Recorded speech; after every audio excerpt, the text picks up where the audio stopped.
Ces derniers jours, 14 pilotes ont pris part au shakedown et parmi eux, 3 ont continué de découvrir la catégorie qu'ils rejoignent cette année, leur nouvelle moto. Et il s'agit de Ayugura, Somkhat Chantra et Fermín Aldeguer. Et c'est l'heure des présentations.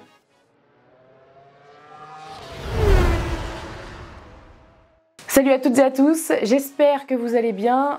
Premièrement, je m'excuse pour le retard de cette vidéo. La grippe. Je ne peux pas vous dire plus et mieux, mis à part de vous laver les mains et surtout de faire attention parce qu'elle est vraiment coriace cette année. Et vous l'avez compris, dans le titre de cette vidéo, on parle des 3 rookies qui ont pour le moins un parcours assez différent mais en même temps des points similaires dans leur histoire. Et on commence directement avec le champion du monde en titre Moto2, Ayugura. Comme je l'avais dit dans les infos à retenir de la saison 2025, Ayugura fait partie du team Trackhouse et pilote donc une RS GP25 aux côtés de Raúl Fernández. Âgé de 24 ans, il est le seul japonais sur la grille puisque Nakagami n'en fait plus partie et il a un parcours plutôt exemplaire dans le sens où son schéma est plutôt classique, vous allez le comprendre. Comme beaucoup, il a hérité de cette passion par le biais de son père, mais aussi de sa sœur qui roulait déjà. Et le natif de Tokyo est monté pour la première fois sur une moto à l'âge de 3 ans. Et sa première course, c'était quand il avait 4 ans sur une pocket bike, exactement sur une 74 Daijiro. Et c'est sur cette petite machine qu'il a fait ses armes, puisque à 9 ans, il change de moto et il passe sur une NSF 100. L'aventure plus internationale débute en 2015 lorsqu'il rejoint l'Asia Talent Cup qui fait partie du programme How to MotoGP.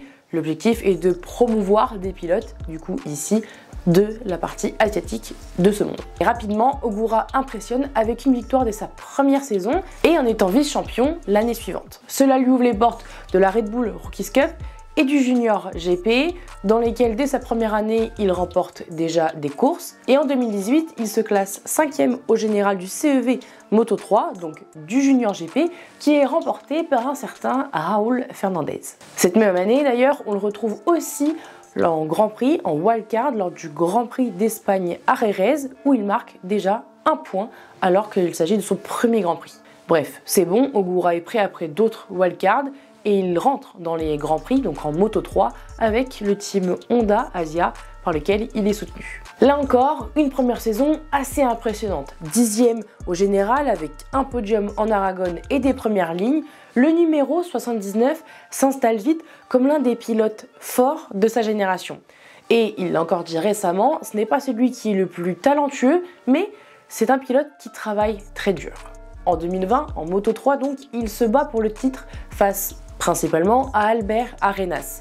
Mais avec aucune victoire, il termine vice-champion à 8 points de l'Espagnol.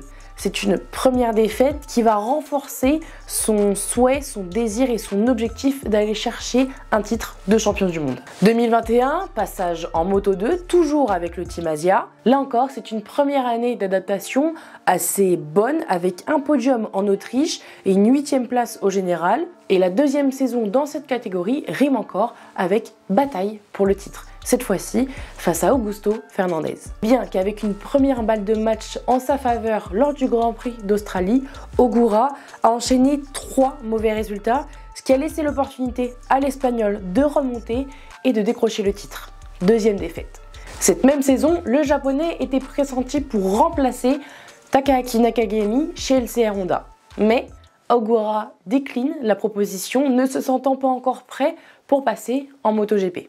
Naturellement, en 2023, toutes les attentes sont tournées vers lui, mais l'année commence dans la douleur avec une fracture au poignet gauche lors des essais hivernaux. Le Japonais est en retrait lors de la première partie de saison jusqu'au Grand Prix des Pays-Bas où il monte sur le podium et qu'il retrouvera 2 fois en 2023 et qu'il conclut à la 9e place au classement général. C'est lors de la 4e année en Moto 2 qu'Ayugura remplit son objectif de décrocher un titre mondial, peu importe la catégorie, avec 3 victoires et 5 autres podiums, alors qu'il changeait d'équipe en passant chez MT Helmet et Messi. Aujourd'hui, il devient le 14e japonais à accéder au MotoGP dans l'ère moderne. Après un parcours fait de défaites et de victoires, nul doute qu'il est l'un des pilotes à surveiller En témoignent ces 10 dernières années depuis l'Asia Talent Cup, en faisant de lui un pilote très expérimenté à son arrivée en catégorie reine. D'autant plus que les shakedowns se sont bien déroulés, puisqu'il se trouvait à 1 ou 4 dixièmes des leaders de ces séances, ce qui est quand même plutôt encourageant pour une année d'adaptation. Deuxième rookie, Fermín Aldeguer. C'est la dernière recrue de Ducati. À seulement 19 ans, il n'a rien fait comme les autres. Il est le coéquipier d'Alex Marquez chez Gresini. Même histoire, dès son plus jeune âge, il est piqué par cette passion pour la moto, à tel point qu'il a une Ducati 999 radio télécommandée à l'âge de 3 ans. Un poil visionnaire.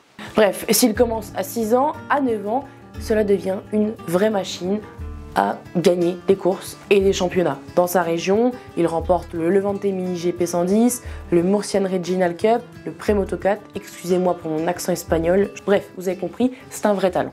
Jusqu'à atterrir en European Talent Cup en 2018 et 2019. Il monte 3 fois sur le podium cette dernière année et termine dans le top 3 au général, un championnat remporté et survolé clairement par Izan Guevara. La suite logique pour le natif de Murcia, c'est le Moto 3. Mais, quick, un accord tombe à l'eau et Aldeguer doit rebondir pour continuer de rouler. Et c'est là où le chemin devient atypique. Il s'engage en championnat d'Europe Superstock 600 sur une R6. Rien à voir avec le plan initial, mais il remporte cette course et le titre.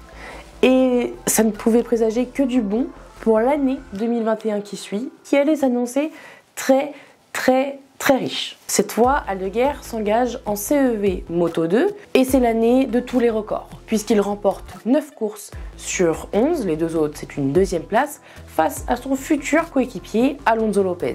Forcément, il attire l'attention et c'est Speed Up qui lui donne sa chance en le faisant rouler en Grand Prix en Moto 2 avec 8 wildcards cette même année en 2021. Une saison chargée, puisqu'il est également engagé en Moto E. Et en plus, il était régulièrement dans les points et a même failli décrocher un podium en Autriche. C'est ce que l'on appelle savoir rebondir. Et 2022, il décroche un contrat en tant que pilote permanent en Moto 2, toujours avec Speed Up. Dès ses premières courses en tant que permanent, il impressionne, avec une pole position en Argentine, faisant de lui le plus jeune de la catégorie, avec une 7e place en Indonésie et au Portugal, en terminant par la suite toujours dans les points, du moins quand il ne part pas à la faute. C'est son petit défaut. Après, il n'a que 16 ans. C'est justement un problème auquel il pallie l'année suivante, en 2023, puisqu'il trouve de la régularité, à tel point qu'il remporte le Grand Prix de Grande-Bretagne et qu'il réalise une fin de saison qui restera dans les annales de la catégorie intermédiaire. Puisque sur les 6 dernières courses, il termine 3e en Indonésie et en Australie et enchaîne 4 victoires d'affilée, du jamais vu en Moto 2.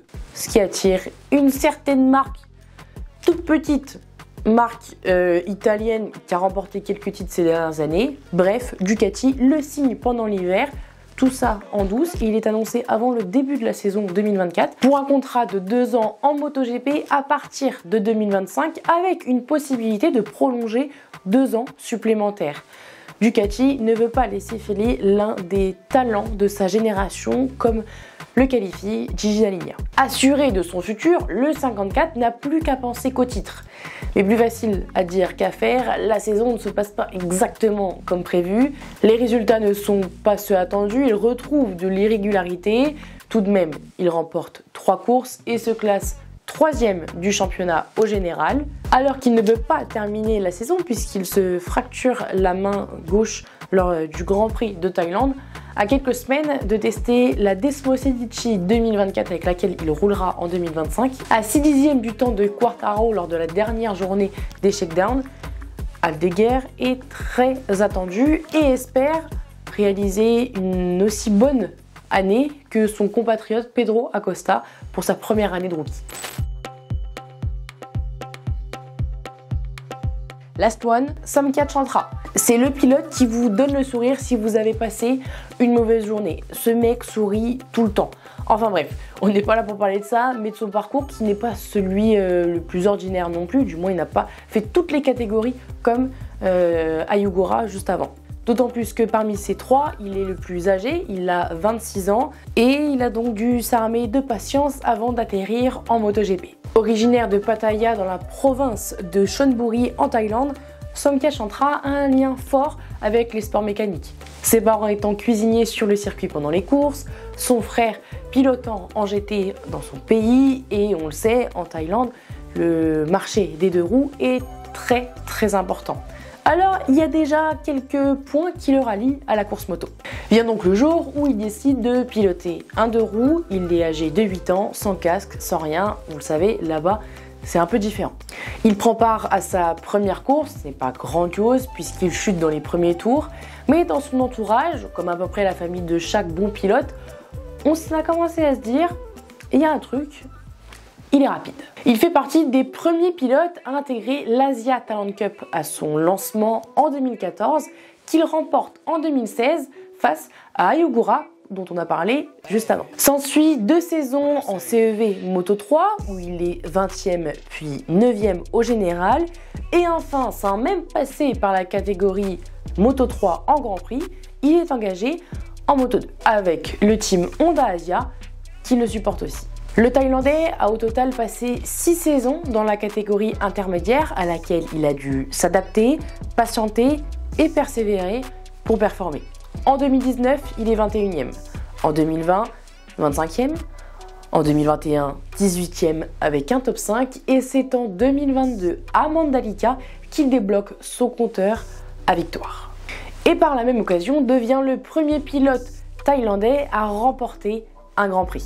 C'est un week-end où personne ne l'attendait puisque 2 semaines auparavant au Qatar, il s'était fracturé l'auriculaire. 10e dans la catégorie, on le retrouve même 3 autres fois sur le podium. C'est un pilote qui commence à susciter l'intérêt et sa nationalité rare dans le paddock joue en sa faveur. On le sait, c'est un marché que la Dorna souhaite conquérir. En 2023, le numéro 35 est plus régulier. Avec une victoire au Japon, il se classe même 6e au général. Pourtant, 2024 n'est pas dans la même lignée que les précédentes années où son ascension était assez intéressante. Là, il retrouve de l'irrégularité, il est 12e du championnat.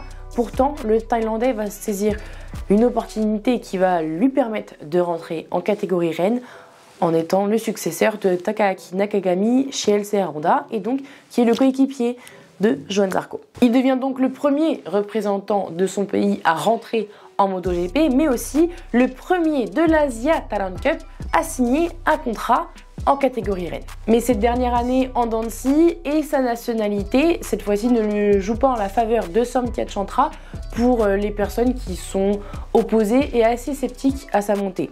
Mais dit Gian Antonio, qui n'avait remporté qu'une seule course en Moto 2 et n'avait pas excellé comme les autres, est la preuve que son destin n'est pas voué à l'échec en MotoGP. Et si vous n'êtes pas d'accord, prenez un guidon et on vous regarde. J'ai pas de conseils à vous donner parce que je me suis gaufrée.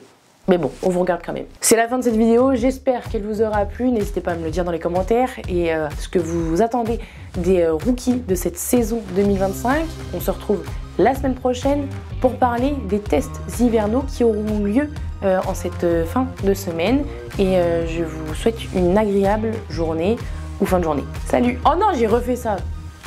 Oh, et bah, j'ai plus les mots. Toujours aussi gênante. Allez, salut!